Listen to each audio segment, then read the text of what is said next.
안녕하십니까. UBC 시사기획 인사이드의 윤태정입니다. 오늘 이 시간에는 울산의 자랑이고 세계적인 문화유적지인 반구대 암각화, 이를 보존하기 위한 최상의 방안은 없는지 찾아봤습니다. 그리고 실효성 없는 정부 대책으로 울산 지역의 아파트 시장도 여전히 침체를 벗어나지 못하고 있는데 울산의 부동산 시장을 점검해 보겠습니다.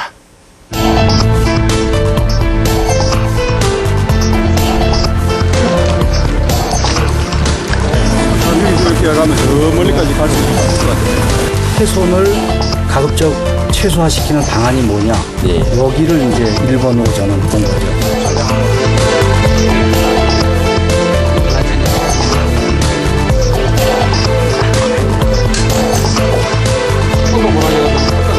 상식적으로 생각해도 그죠? 물러졌다, 물 흡수했다, 빠졌다 하게 되면 당연히 암 자체가 옛날 그 증가가 가요.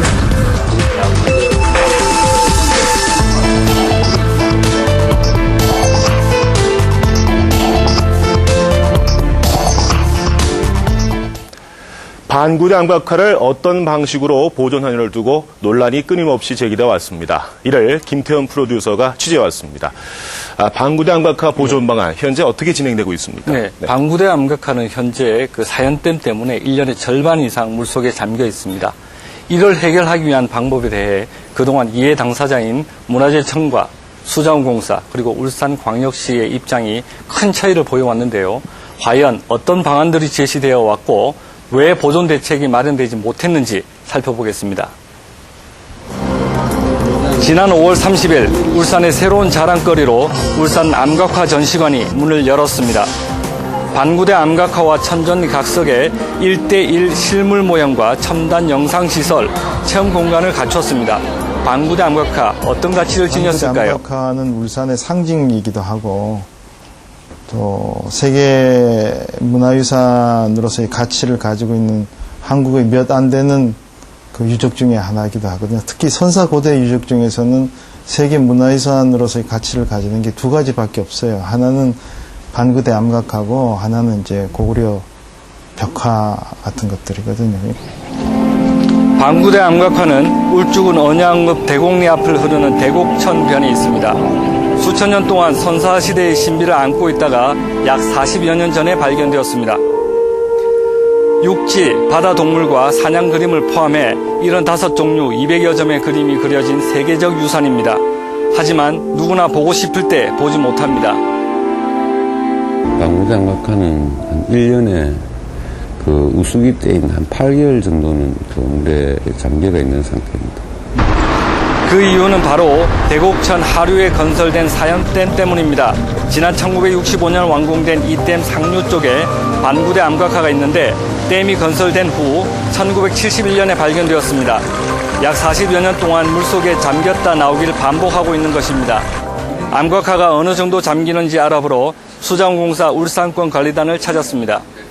사연댐의 전체 만수위는 지금 60m 되겠습니다. 비가 집중호에서 자연유인량이 많이 들어오면은 수위가 올라가고 갈수기 때 물 사용량이 늘어나고 그럴 경우는 수위가 많이 이제 떨어져서 노출된다고 보시면 됩니다. 반구대 암각화가 요 지역에 요 정도 위치에 있다는 말씀이네요. 예, 그렇죠. 예. 52m에서 56m 사이에 있습니다. 만수위, 여기 만수인가요? 예, 만수입니다. 만수일 경우에는 거의 중앙에 오는 것이고. 예.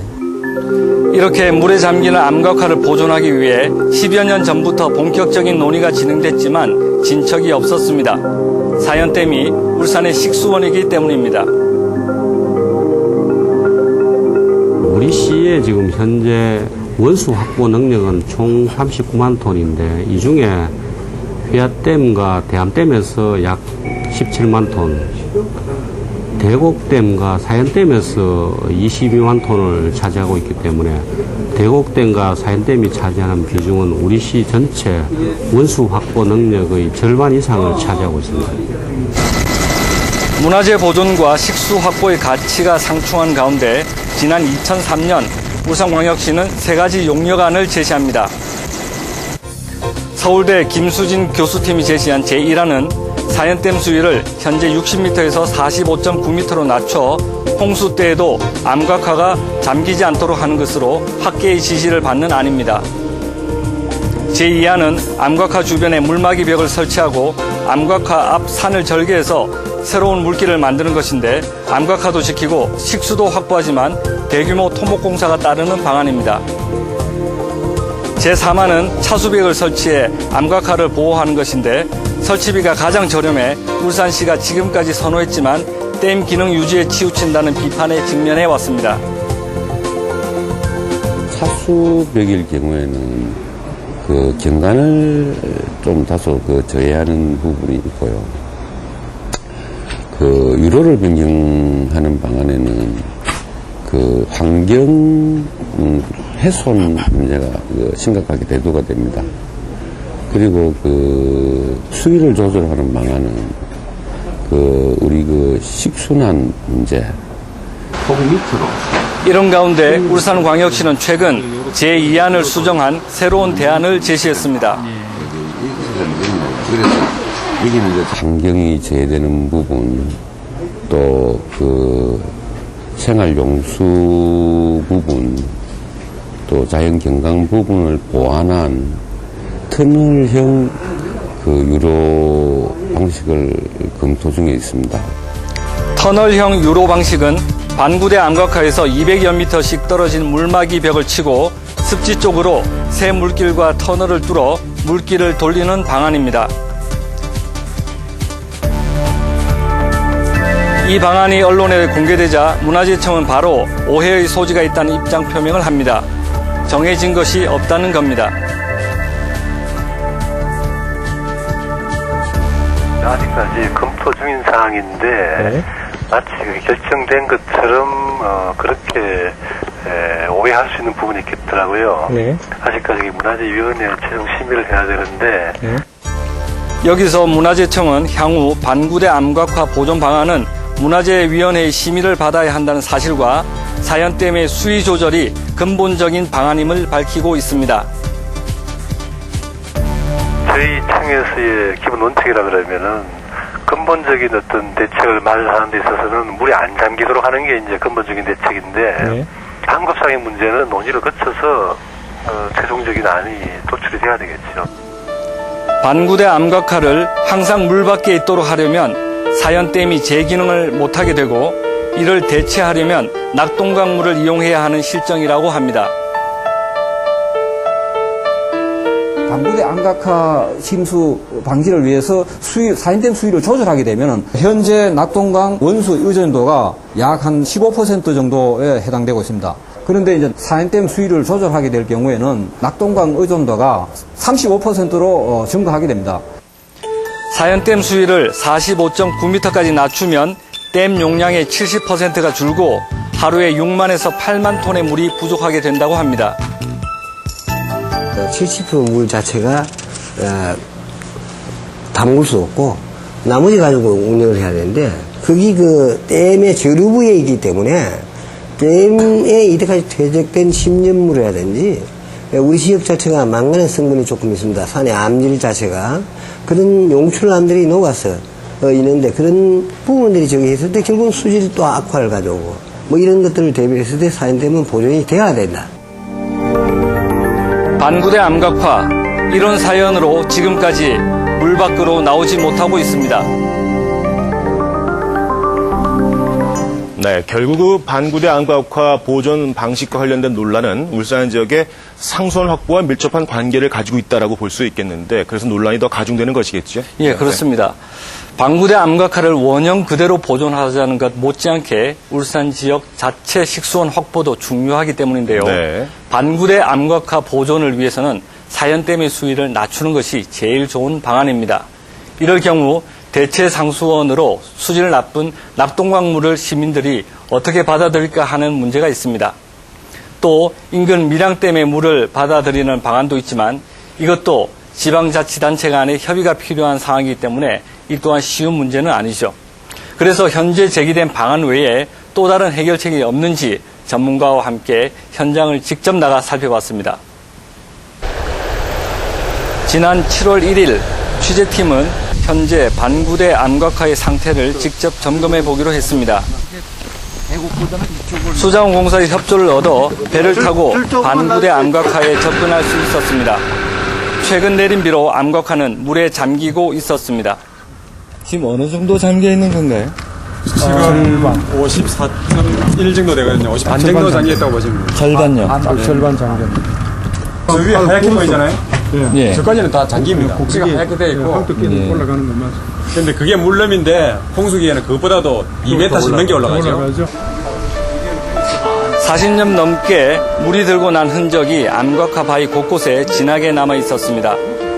벌써 반 이상 물에 든 암각화는 내년쯤 돼야 제대로 세상의 모습을 드러낼 것입니다. 상식적으로 생각해도 그죠? 물러졌다 물 혹시 딱 빠졌다 하게 되면 당연히 암 자체가 이렇게 진다고 봐야죠.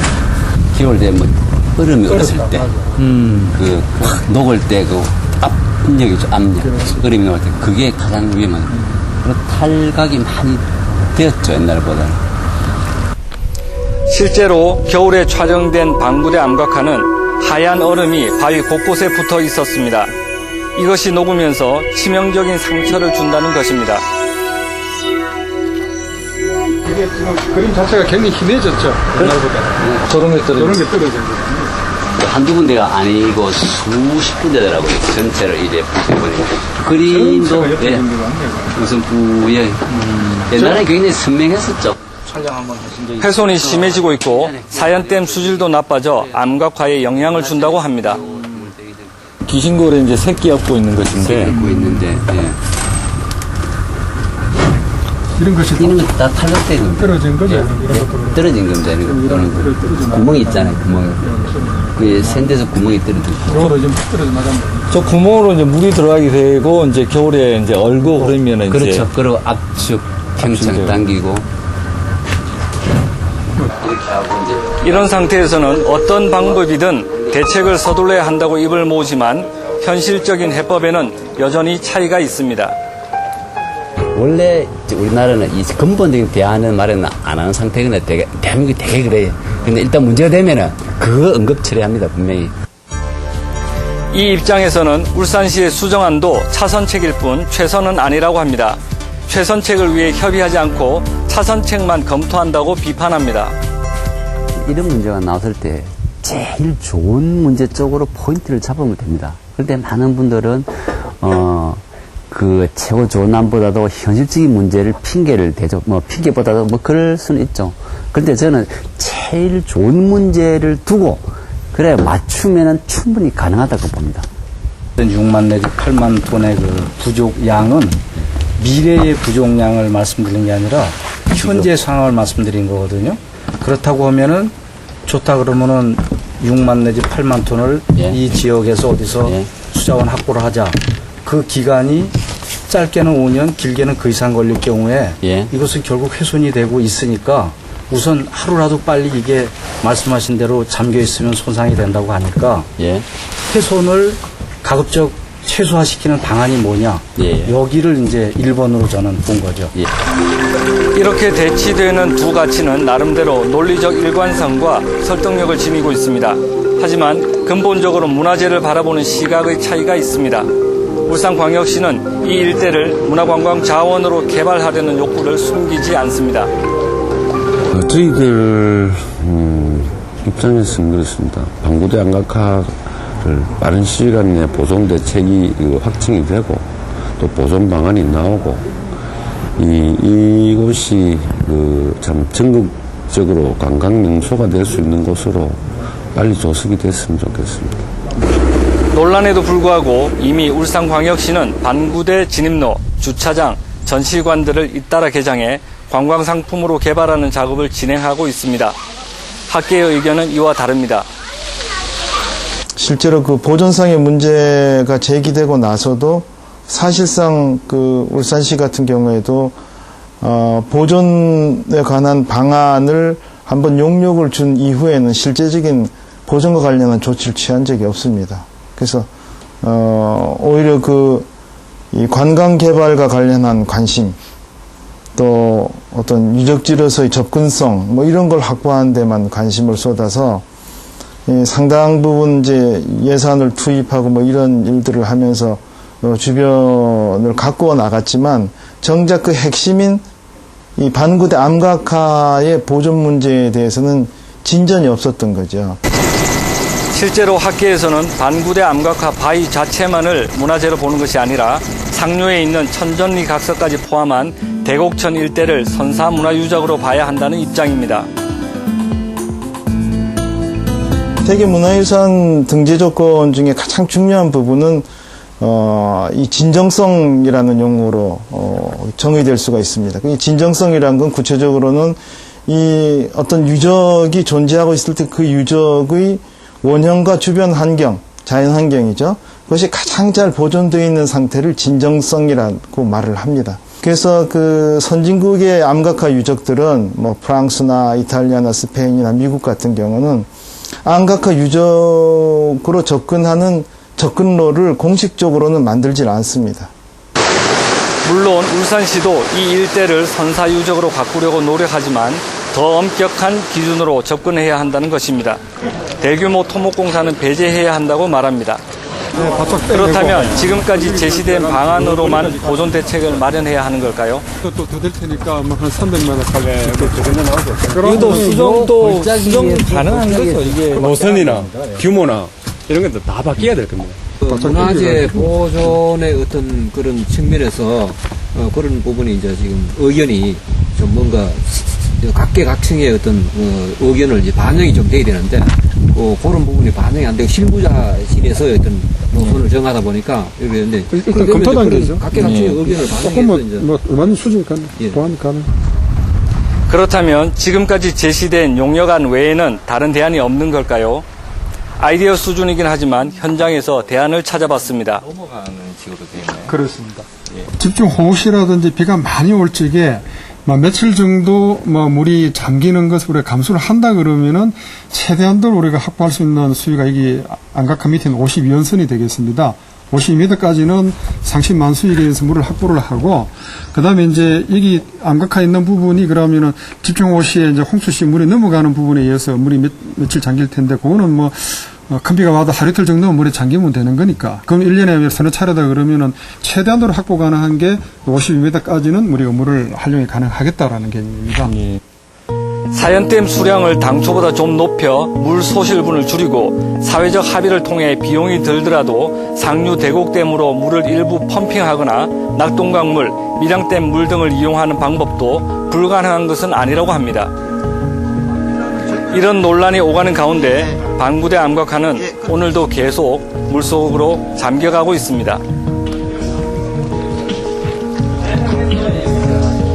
현재 제시된 안들도 이제 고려할 만하지만 일방적으로 결정하기보다는 문화재청, 울산시, 학계, 시민 이렇게 다 모아서 의견을 조율하는 자리를 한번 가지고 또 몇 차례에 걸쳐서 전문적인 어떤 판단을 받아야 될 것으로 생각이 됩니다. 앞으로 울산광역시, 문화재청, 수자원공사 그리고 시민과 국민이 합의를 하면 문화재위원회가 심의 결정하는 일이 남았습니다. 공개적으로 합리적인 대안을 찾아야 합니다. 네, 세계적인 문화유산의 가치로도 지키고 보존돼야 될 문화재 반구대 암각화. 어떤 방법이든 빨리 결정되고 시행도 서둘러야겠습니다. 네, 그렇습니다. 어떤 방법이든 각 단체와 시민의 토론과 합의가 필요할 텐데요. 지금까지 제시된 방법 외에도 반구대 암각화를 살릴 방법이 없는지 살펴봐야 할 겁니다. 울산시는 더욱 적극적으로 대체댐 확보라든지 대체 수자원 확보 노력을 해야 할 겁니다. 또 부족한 물에 대해 시민들을 이해시키고 설득시키는 행정력도 발휘해야 할 겁니다. 만약 지금 이러한 노력들이 이루어지지 않는다면 우리는 머지않아 반구대 암각화를 암각화 전시장에서만 보게 될 수도 있습니다. 그렇다면 우리 모두는 반구대 암각화를 훼손한 시대적 공범이 되어버릴 수도 있습니다.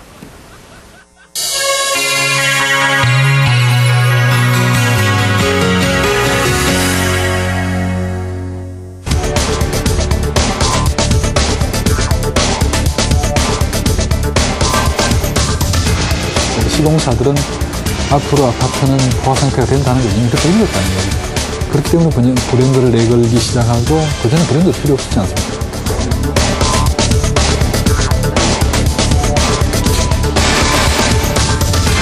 양도세 면제라는 그런 극약적인 처방이 필요하다고 생각합니다.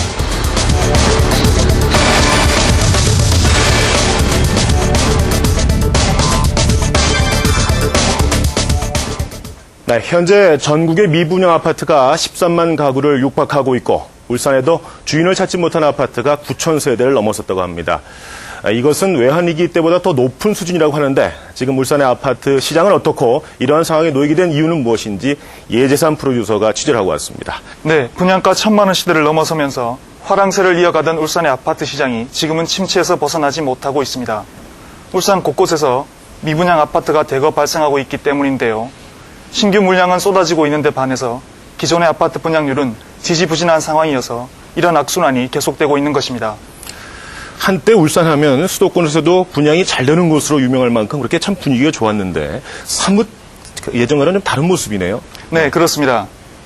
당시 아파트 건설 붐을 견인했던 것이 청약 광풍입니다. 너도 나도 아파트 청약을 하던 그런 시절이 있었는데요. 하지만 지금은 이러한 아파트 청약 열풍의 후유증이 곳곳에서 나타나고 있습니다. 한때 묻지마 투자로 불리던 아파트 청약 열풍이 남긴 현재의 모습은 어떤지 살펴봤습니다. 김영철 씨는 몇 년 전 청약해놓은 아파트 문제로 골머리를 앓고 있습니다. 주위에 사람들이 투자를 조금 하면은 그 자리에서 바로 차익을 1,000만 원, 2,000만 원 본다고 그래서 직장 다니면서 다른 수입도 내기도 그만하고 재테크로서는 부동산에 묻어두는 게 제일 좋다고 사람들도 많이 얘기하고 그래서 친구들과 올려가지고 현장에 가보니까 막 떴다방 소위 말하는 떴다방 그분들이 와서 그 자리에서 500만 원, 1,000만 원씩 막 붙여가지고 막 수익을 보는 거 보니까 저도 막 가슴이 설레고 해서 어떻게 해서든 수익을 내보겠다는 생각에 해보니까 이제 오니까 마이너스 3천은 기본이고 마이너스 5천 1억까지 내려가 버리고 나니까 은행에서는 대출을 서로 다 작성해서 이자는 꼬박꼬박 내고 있고 지금 청약한 건 50평대고 손해는 지금 순수하게 들어가는 손해만 눈에 보이는 손해만 4천만 원 그게 또 이자까지 또 감안한다 그러면 한 8천만 원에서 9천만 원 정도 됩니다. 그리고 봉급쟁이 생활 같으면은 2, 3년 모아도 어림도 없죠. 택도 없죠. 최근에야 사실을 알게 된 부인과 다툰 후 영철 씨는 며칠 동안 집에도 들어가지 못했습니다. 같은 시기에 투자했던 친구들도 사정은 마찬가지라고 합니다. 어차피 투자 목적으로 질러나는 집인데 이렇게 올라가는 거 보고 있으면 답답합니다. 저게 다 짓고 나면 잔금도 치고 등기도 해야 되는데 그럼 등기하면 앞으로 등기가 되면 나머지 잔금 전부 다 은행 대출 더 안아야 되는데 이제 빼도 박도 못하는 거죠 그러면. 영철 씨는 도심에 올라가는 아파트들이 남의 일 같지 않습니다. 저는 이렇게 중도금까지 납부할 기간까지 올 거라고 생각도 못했어요. 저와 저 친구들 몇 명 이래 올려서 들어가는 친구들도 마찬가지지만 그냥 그 자리에서 처음에 모델하우스 처음에 막 분양한다고 막 벌썩벌썩 할 때는 진짜 눈에 보였어요. 가면 바로 그 자리에서 막 300만 원, 500만 원, 1000만 원씩 붙여가지고 푸득푸득 매매가 되고 이런 걸 보니까 와 저거구나 싶어서 우리는 막 당첨되는 기분이 좋아서 이제 시간만 지나고 나면 목돈이 되겠구나. 저게 또 다 지어지면 혹시라도 단번전이라도 끊지지 않을까 하는 또 그런 마음에 놓지를 못하고 있는데 마음 같아서 내일이라도 당장 가서 계약을 하고 어떻게 계약이 안 된다 그러면 어떻게 하겠어요. 거기서 퍼지려고 울기라도 해야죠. 지금 달릴 방법이 없잖아요. 영철 씨는 결국 계약을 포기하겠다고 합니다. 누굴 탓하겠냐는 게 그의 말입니다.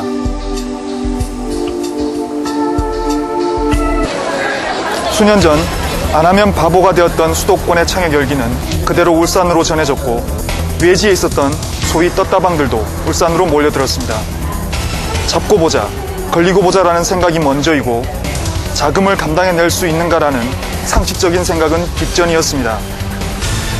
그리고 몇 년 후 아파트 등기 시점이 다가오면서 그 후유증이 지금 나타나고 있는 것입니다. 모르게 해가지고 지금 그런 경우도 있어서 보통 오시는 분들 중에 어떤 데는 얼굴이 노랗게 뜬 사람도 있어요. 보통 보면은 한 개 내지 두 개 여러 개를 하시는 분도 계시는데 최소 수천만 원에서 단위가 억 단위까지도 손해를 보시는 분들도 계세요. 손해를 보고라도 일단 넘겨줘야 될까요? 넘겨야 되는데 매매가 안 되고 있습니다. 가격 자체가 비싸니까. 현재 아파트 거래의 발목을 잡고 있는 것은 미분양 아파트 적체입니다. 울산도 동구를 제외하고는 미분양 아파트 물량이 적체되어 있습니다. 4월 기준 9,100여 호의 비분양 물량이 있습니다. 복합 아파트가 들어서면서 아파트가 고급화가 되고 또 대형화가 되고 그러다 보니까 사실은 청약열기에 불이 붙게 됐고 그 청약열기에 따라서 편성해서 프리미엄 사실 전쟁이 이러다 보니까 모든 사람들이 너나 할 것 없이 청약전 시장에 뛰어들어서 청약만 받으면 돈이 된다 하는 어떤 그런 시절이 있었던 것이고 그런 것이 시공사들로 하여금 공급 과잉을 불러일으키게 돼서 오늘날 이게 미분양 아파트가 많이 생겨났다고 이렇게 생각이 됩니다. 입주 예정자 중 일부는 입주 시점이 다가오면 프리미엄이 붙을 것으로 예상했지만 오를 기미는 보이지 않고 기존 주택을 처분하고 입주해야 하지만 처분도 쉽지 않아 금리 부담 고통을 겪고 있습니다.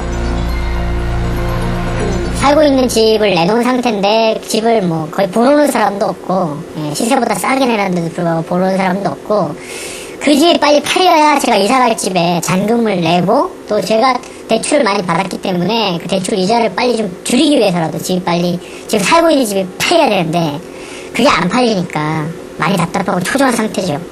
작년 12월에 벌써 6개월 이전에 내놨었는데 그래도 안 팔리는 겁니다. 그래서 거의 일주일에 1,000만 원씩 값을 깎아서 이렇게 지금 내놓고 있는데 보러 오는 사람이 없어요. 일단은 금융부담이라는 게 생계비에 30%가 되고 이제 만약에 제가 잔금을 못 치르고 집이 안 팔려서 그렇게 되면 이 이자 부담이 눈덩이처럼 불어날 게 뻔하고 금리가 내린다는 소식도 없고 그런 상황이기 때문에 앞으로 더 칸칸해지는 길밖에 없는 것 같습니다. 울산이 지금 아파트로 몸살을 앓고 있습니다. 돌파구는 있는 것일까요? 신규 아파트에 입주를 계획하고 있는 이주 예정자들도 기존에 살던 집이 팔질 않으니까 이중으로 부담을 떠안고 있는 그런 상황이네요. 네, 그렇습니다. 미분양 아파트의 적체가 계속되면서 손해를 보고 기존 집을 처분하려는 신입주주들까지 애로를 겪고 있는 상황입니다. 시중에 공급되는 아파트가 많다 보니까 아파트를 팔려고 해도 선뜻 사겠다고 나서는 사람이 없어서입니다. 그리고 하반기 전망도 그리 밝지 않은데요. 소비자들의 관망세로 수요와 공급이 엇갈리면서 상반기보다 더욱 악화될 것이라는 전망이 나오고 있습니다. 현재 아파트 시장은 긴 침체기를 겪고 있습니다. 실수요자들은 1가구 2주택에 부담되는 양도소득세를 면하기 위해 기존 주택 처분을 서두르고 있지만 그것도 만만치 않습니다. 비어둔 집이 예를 들어서 누가 조금 이렇게 사고자 하는 그런 기미를 보인다 그러면 일단 팔고 보는 게 여러 가지 측면에서 이롭다 하는 그런 생각을 많이들 갖고 계시거든요. 네.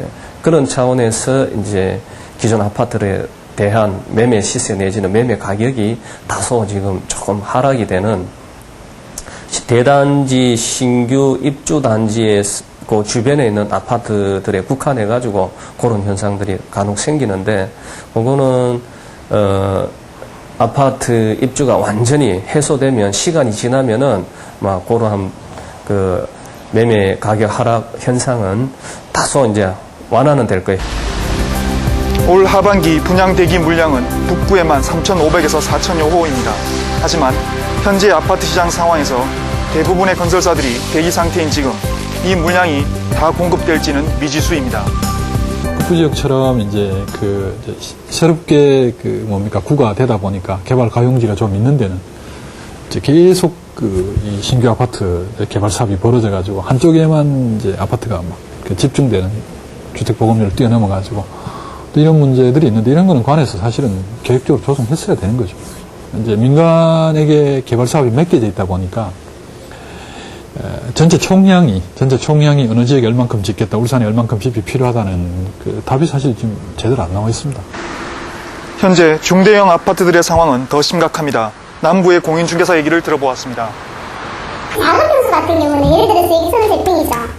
팔려고 마음먹으면은 매도인이 한쪽만 잘하면 어떻게 팔 수 있을 것 같아요. 문제는 큰 평수는 내가 애를 쓰고 매도인도 맞춰주려고 해도 안 되죠. 2002년 이후 수도권의 주상복합 열기는 다른 지역으로 확대되었고 울산의 준주거 및 상업지역에도 자리를 차지하기 시작하며 울산의 스카이라인을 바꿔놓고 있습니다. 원스톱 리빙이라는 것이 가능하다고 하면서 또는 주택가격을 끌어올리는 어떤 선행지표로서의 역할을 서울 수도권에서 하면서 지방으로까지 그런 것들이 확대된 바는 있습니다만 지방에서의 주상복합에 대한 실질적인 수요는 사실은 제한적이다라고 말씀드릴 수가 있고요. 그런 측면에서 보면 주상복합 특정 주택 유형에 대한 어떤 선호는 아직은 지방에서는 검증되지 않았다. IMF가 지나고 분양가가 자율화되면서 생겨난 브랜드 아파트는 대형화, 고급화로 아파트의 차별화를 선언했습니다. 건설업계는 브랜드 아파트를 침체된 시장의 돌파구로 삼았습니다. 아파트 사업자들은, 시공사들은 앞으로 아파트는 포화 상태가 된다는 걸 이미 그때 읽었다는 얘기죠. 그렇기 때문에 브랜드를 내걸기 시작하고 그전에 브랜드도 필요 없지 않습니까? 대형화, 고급화 바람은 평당 350만 원 분양에도 분양을 걱정하던 울산의 아파트 분양가를 3배 가까이 뛰게 만들었습니다. 상승된 분양가, 이어질 정부의 미분양 대책, 향후 시장에 대한 불안감, 그 모든 것들의 동향을 살펴하기에 실수요자들까지 선뜻 아파트를 구입하기 어렵습니다. 앞으로 분양하는 아파트에 비하면 기존에 있는 구형의 아파트들이나 이렇게 북부 쪽에 지금 조금 일찍 쪽에 지금 입주하는 아파트들이 분양가가 비싸다고는 못 보는데 울산에서 중요한 게 그거는 미래 가격 대비해서 이제 지금 우리가 봤을 때 비싸지 않다고 볼 수는 있을지 몰라도 현재 저희들 입장에서 보면은 그 수요가 그 가격을 감당해 줄 수 있느냐가 문제인데 그런 수요가 없다고 봅니다. 정부는 미분양 해소를 위해 금융규제 및 임대사업자 자격을 완화하고 현재 취득록세를 2%에서 1%로 인하하며 1가구 2주택 중복 보유기간을 2년까지 연장하는 대책을 내놓았습니다. 정부가 내놓은 부동산 전매 제한의 해제 또는 취등록세의 경감 또는 일시적 이주택자에 대한 보유기간 연장 그런 정도만으로는 실질적으로 미분양 아파트의 적치를 해소하기는 어렵다고 봐지고요. 양도세 경감이라는 또는 양도세 면제라는 그런 극약적인 처방이 필요하다고 생각합니다. 장마철 비수기에다가 소비자들의 관망세로 모델 하우스에 오는 구매자들의 발길이 뜸한 상태. 향후 분양가 적용 아파트에 대해 큰 기대를 하지 말라고 얘기합니다. 시다 보면 이제 입주를 할 때 그 시점 자체는 또 3년, 4년 후에 입주를 하면 그때 분양가 상한제가 나와더라도 원자재 값 오르니 기본 공사비라든지 그다음 땅값이라든지 이런 것들이 다 더해보면 실제로 분양가 상한제가 나와도 저희 아파트보다 비싼 아파트 분양가가 나올 수밖에 없어요. 미분양은 건설사의 공사비 조달에 어려움을 주고 건설 경기 악화는 지역 경기 악화로 연결됩니다. 업계에서는 중구 혁신도시의 준공 등 중장기적인 개발 요인으로 울산의 미분양 물량이 해소될 것을 기대하고 있습니다. 울산 지역 같은 경우에는 우리나라 전체 시장이 상당히 나쁨에도 불구하고 좋지 못함에도 불구하고 개발 호재들을 여전히 많이 갖고 있습니다. 그래서 실수요자 입장 또는 교체 수요를 생각하고 있는 분들이라고 한다면 일반 소비자라고 한다면 나름대로 낮은 가격 또는 좋은 조건 하에서 자신에게 맞는 주택을 구매할 수 있는 오히려 적기라고도 할 수 있습니다. 업계 관계자들은 가격만 괜찮다면 갈 데는 많다라고 합니다. 하지만 소비자는 구매 능력이 약하고 건설사는 분양 이익을 포기할 수 없는 상황에서 무엇을 해야 할까요? 좀 이렇게 분양가를 낮춰줄 수 있는 그런 방안을 이제 제도적으로도 좀 찾아야 되는데 예를 들어서 저기 왜 옥동에 대공원 100만 평 대공원 옆에 있는 아파트 단지에 인접해 있는 단지 안에 다시 조경을 몇십 프로 30%씩 할 필요 있으면 감상해 보십시오. 앞에 녹지가 있는데 그 대신에 집값을 내리라는 얘기죠. 아파트 시장의 위축으로 지역 경기마저 하락세를 보이고 있습니다. 언제쯤 이 긴 침체의 터널에서 빠져나올 수 있을까요? 네, 당분간 미분양 사태는 계속될 것으로 예상이 되네요. 그런데 울산의 아파트 시장을 긍정적으로 보는 시각도 있다고 들었습니다. 어떻습니까?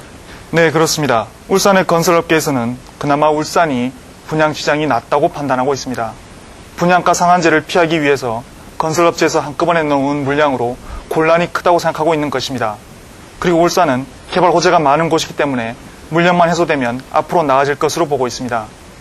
하지만 근본적인 문제는 이렇게 될 때까지 모두 방관하고 있었다는 것입니다.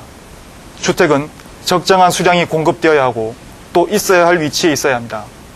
건설사가 그 자명한 사실을 잊게 만드는 그 무엇이 있다면 바로 이익이라는 것이 있을 테고 그것을 조정하는 최소한의 임무를 하는 것이 지자체에서 해야 할 일입니다.